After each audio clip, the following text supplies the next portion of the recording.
Aktyor Firdovsi Atakişiyev mərhum xalq artisti İlham Quliyeva ilə bağlı səsləndirilən iddialara münasibət bildirib. Publikaz xəbər verir ki, sənətçi televiziya proqramlarından birində qonaq olarkən İlham Quliyeva ilə əməkdaşlığından danışıb. O bildirib ki, xalq artisti ilə uzun müddət müxtəlif layihələrdə çalışsa da, münasibətləri yalnız iş çərçivəsində olub. Atakişiyevin sözlərinə görə İlham Quliyeva ilə işləmək onun üçün çətin olmayıb və aralarında hər zaman qarşılıqlı hörmətə əsaslanan münasibət mövcud olub. Aktyor qeyd edib ki, onların əlaqəsi yalnız sənət fəaliyyətindən ibarət olub. O, vaxtilə haqqında yayılan sevgi münasibəti iddialarının həqiqəti əks etdirmədiyini vurğulayıb. Atakişiyev bu cür fikirlərin əsassız olduğunu bildirərək ailə dəyərlərində hər zaman böyük önəm verdiyini deyib. Aktyor əlavə edib ki, İlham Quliyevanı hər zaman sənətkar kimi qiymətləndirib və onun yaradıcılığına hörmətlə yanaşıb. Onun sözlərinə görə mərhum ifaçı haqqında müxtəlif fikirlər səsləndirilsə də, musiqi irsi ilə yadda qalan sənətçilərdən biridir.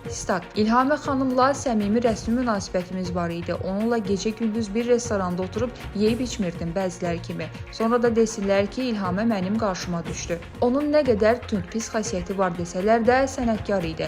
Mən də onun sənəti üçün kliplərə çəkilirdim. Ondan geriyə mahnılar qalıb. İlhamə xanımla sevgili olduğumu deyənlər cahil və bəsit düşünən insanlardır. Bu sözü ağıllı insanlara rəva bilmirəm. Hər şeyi etdim ki, insanların beynində bu barədə adi qımıldanma belə olmasın. Çünki ailəmi və onların namusunu, qeyrətini hər şeydən üstün tuturam. Statın sonu. Firdovsi Atakişiyevin açıqlamaları sosial şəbəkələrdə maraqla qarşılanıb və bəzi müzakirələrə səbəb olub.